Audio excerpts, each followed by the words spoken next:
how Apuleius was accused by 2 women, and how the slain bodies were found blown bladders.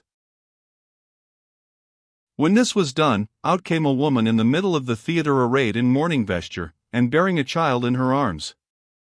And after her came an old woman in ragged robes, crying and howling likewise, and they brought with them the olive boughs wherewith the 3 slain bodies were covered on the bier, and cried out in this manner, O right judges, we pray by the justice and humanity which is in you, to have mercy upon these slain persons, and succor our widowhood and loss of our dear husbands, and especially this poor infant, who is now an orphan, and deprived of all good fortune, and execute your justice by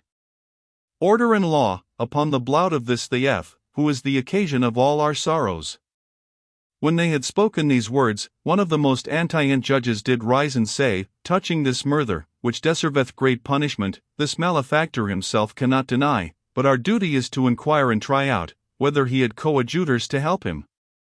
For it is not likely that one man alone could kill 3 such great and valiant persons, wherefore the truth must be tried out by the raca, and so we shall learn what other companions he hath, and root out the nest of these mischievous murderers. And there was no long delay, but according to the custom of Grecia, the fire, the wheel, and many other torments were brought in.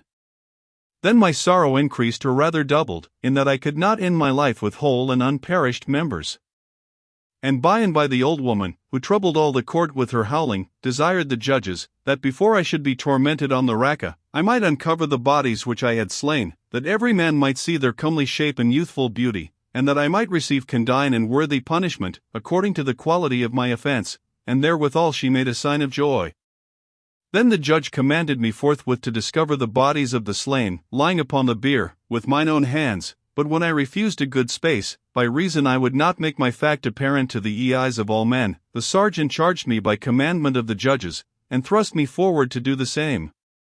I being then forced by necessity, though it were against my will, uncovered the bodies, but O good Lord, what a strange sight did I see, what a monster! What sudden change of all my sorrows! I seemed as though I were one of the house of Proserpina and of the family of Death, insomuch that I could not sufficiently express the for me of this new sight, so far was I amazed and astonished thereat, for why, the bodies of the 3 slain men were no bodies, but 3 blown bladders mangled in divers places, and they seemed to be wounded in those parts where I remembered I wounded the thieves the night before. Whereat the people laughed exceedingly, some rejoiced marvelously at the remembrance thereof, some held their stomachs that ached with joy, but every man delighted at this passing sport, so passed out of the theatre. But I from the time that I uncovered the bodies stood still as cold as ice, no otherwise than as the other statues and images there, neither came I into my right senses, until such time as Milo my host came and took me by the hand, and with civil violence lead me away weeping and sobbing, whether I would or no. And because that I might be seen, he brought me through many blind ways and lanes to his house, where he went about to comfort me, being sad and yet fearful, with gentle entreaty of Taka. But he could in no wise mitigate my impatiency of the injury which I conceived within my mind. And behold, by and by the magistrates and judges with their ensigns entrade into the house, and endeavored to pacify me in this sort, saying, O Lucius, we are advertised of your dignity, and know the genealogy of your antient lineage, for the nobility of your kin do possess the greatest part of all this province, and think not that you have suffered the thing wherefore you weep, to any reproach and ignominy, but put away all care and sorrow out of your mind. For this day, which we celebrate once a year in honor of the god Rhesus, is always renowned with some solemn novel, and the god doth continually accompany with the inventor thereof, and will not suffer that he should be sorrowful, but pleasantly bear a joyful face. And verily all the city for the grace that is in you, intend to reward you with great honors, and to make you a patron. And further that your statue or image may be set up for a perpetual remembrance. To whom I answered, as for such benefits as I have received of the famous city of Thessaly, I yield and render the most entire thanks, but as touching the setting up of any statues or images, I would wish that they should be reserved for mine ancients, and such as are more worthy than I. And when I had spoken these words somewhat gravely, and shewed myself more merry than I was before, the judges and magistrates departed, and I reverently took my leave of them, and bid them farewell. And behold, by and by there came one running unto me in haste, and said, Sir, your cousin Verena desireth you to take the pains according to your promise yesternight, to come to supper, for it is ready.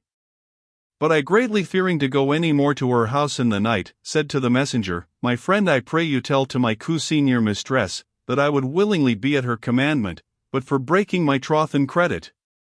For mine host Milo enforced me to assure him, and compelled me by the feast of this present day, that I should not depart from his company, wherefore I pray you to excuse, and to defer my promise to another time.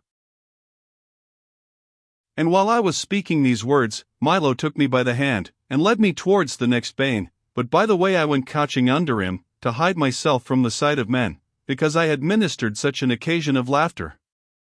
And when I had washed and wiped myself, and returned home again, I never remembered any such thing, so greatly was I abashed at the nodding and pointing of every person.